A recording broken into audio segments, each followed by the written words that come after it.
Hello, everyone. This is Yujin Jun, and I'm here to present our work, Local Large Language Models for Recommendation. I will start off with the introduction and motivation of our work.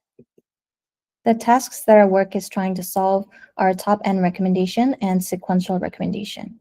These two tasks aim to recommend new items to users based on their previous interaction history. The most well-known method for tackling these two tasks is collaborative filtering, also known as CF. Here, the main idea is to capture the hidden patterns in user item interactions, which we call collaborative signals, thereby making recommendation through the shared preferences of the users. There are some reasons why CF is preferred in recommendation scenarios. In this setting, the users and items are learned and represented as unique embeddings, which enables more personalized recommendation. Also, it is simple and easy to implement, and most of all, it performs well. However, there are some challenges when using just CF method. We are not able to utilize the rich content information. Also, the inherent sparsity in the interaction data hinders the training. And the cold start problem, where it is difficult to make recommendations for new users or items. There has been efforts to tackle these issues, and one of them is using large language models. When using LLMs, we can leverage both interaction data and the content data when training. Also, with the abundant knowledge and the reasoning abilities of pre-trained LLMs, we can capture the semantic relationships of users and items. They can generalize to cold start scenarios or multiple domains, and with their generative power, we can directly generate the recommendation results along with the explanation. These generative LLM-based recommendation has widely been studied in these recent years, where many early works take the following training strategy. First, all the content information and interaction information of the users and items are constructed as a textual prompt for LLM input. Then they train the LLM with a prompt so that it can generate the appropriate label, which could be star rating, next item, or target item. Previous works have proven that LLMs itself can suffice as a recommendation model through this type of training. However, in this approach, the users and items are all represented as pure text, which are further tokenized within the LLM space. This means they do not stand as unique identifiers as they do in the CF space. This leads to the key limitation of LLM-based recommenders. They are not able to capture the collaborative signals sufficiently. This has been proven, as shown in the figure below, that compared to the traditional CF methods, LLM-based recommenders can work better in cold start scenarios, but worse in warm start scenarios. To tackle this problem, there has been several approaches that try to integrate collaborative signals into LLM-based recommendation. One is to add each user and item into the LLM space as out-of-vocabulary tokens, as shown in A. This way, each user and item can be learned as unique embeddings and can be used for recommendation as in the CF settings. Another approach shown in B is to introduce a CF model into the LLM recommendation framework. Here, we can learn user item embeddings with a traditional CF model, then project the embeddings into the LLM space through a mapping layer such as MLP. Then the LLM can make recommendations with some guidance of the projected collaborative signals. But these approaches bring another type of problems. The first approach leads to the scalability issue due to the infinitely large number of tokens that can be added. The size of the new tokens can easily be larger than the original vocabulary size, which can interfere with the already learned embeddings of the original tokens. The second approach brings up the alignment issue between the CF space and LLM space due to the intrinsically different nature of the two spaces. So we propose the following approach where there is no need to add every user item token into LLM space or to explicitly map the CF space and LLM space. First, we train a CF model to learn user item embeddings that capture collaborative signals. But instead of using these embeddings directly in the LLM training, we form a number of local communities based on the similarities of the CF embeddings. That means each local community consists of only the users and items that share similar interest. Then we train a designated LLM for each local community, which we call local LLMs, so that it can serve as a designated LLM recommender for each local community. For the final recommendation, we aggregate the generated recommendations of each local LLMs with a specifically designed fusion method.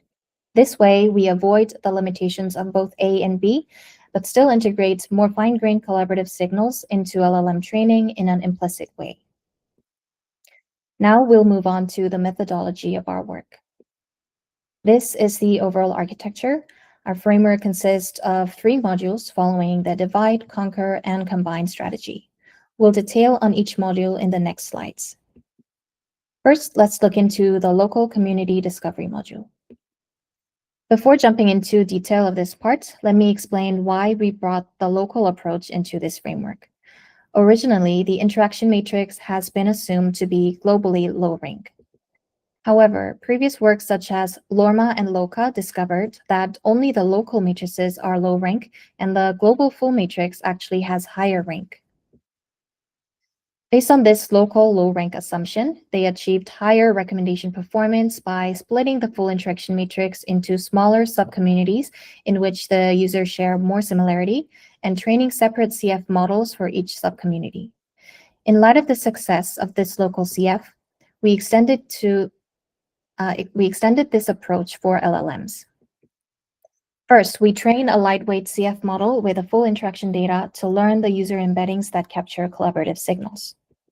Then we construct local communities based on the similarity of the user embeddings.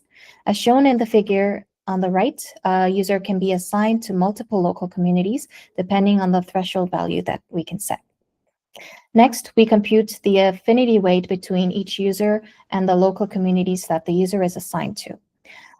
In this example, user 3, who is assigned to both community 1 and 2, has a larger affinity weight for community 1, thus considered closer or more related to the community 1 than 2. This weight value is later used in the inference stage. Now we'll move on to the second module, training local LLMs. For each local community constructed in the previous step, we construct input prompts and labels using only the interactions of the users that are included in the community. Then we assign an independent LLM, which we term local LLM, and train all of them in parallel. Here, any type of pre-trained LLM that can be fine-tuned on this task can be plugged in. We chose P5 as our backbone LLM and followed the training strategy of the previous work, POD.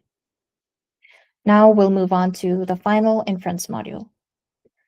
Here, the predictions are generated by the local LLMs in parallel and aggregated through a specific fusion method to make the final recommendation. We suggest 2 types of fusion method, which we compare in the experiment section. First is reciprocal rank fusion, where the item that is predicted with higher rank from the local models will be aggregated with a larger weight so that it will more likely be ranked higher in the final prediction as well. Second is the weighted version of RRF, where the affinity weight computed in the first module is introduced. That is, not only the high-ranked items get larger weight, but also the predictions made by a local model that is considered closer to the user gets more credibility. Finally, we designed the global model fallback for the user who is not assigned to any of the local groups. In this case, we utilize the CF model trained in the first module as global model and use its prediction as final prediction. Next, we will introduce some of the results of our experiments.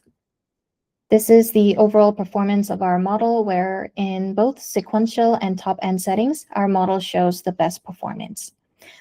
We experimented 2 variants of local community assignment for the top-end recommendation, but due to time limit, we will skip the explanation, so please refer to the paper. Next, we compare the training efficiency of the previous work, POD, with our model, where we set the number of local models as 10. The results show that both training time and the number of epochs until conversions consistently decreased in our model. Finally, we report the effect of fusion strategies used for final inference. The count method aggregates the local predictions by simply summing up the item occurrences from each local model. RRF applies the rank-based aggregation as explained earlier. For the weighted RRF, we tried 2 variants, where the CF variant shows the corresponds to the user's affinity score weighting for each local model, as explained earlier. In contrast, the WRF LLM version uses the recommendation accuracy of each local model for each user as the weight. Here, the WRF with LLM weight shows the best results, while the weaker results of the CF variant can be attributed to the representational gap between the CF embeddings and the LLM prediction space.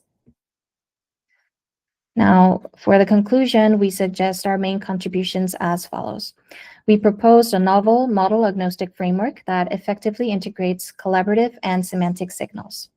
And to the best of our knowledge, this is the first attempt to apply local low-rank assumptions to LLMs. Our framework significantly enhanced scalability and efficiency. Finally, our work opens new directions for hybrid LLM and CF recommendation systems. Thank you for listening.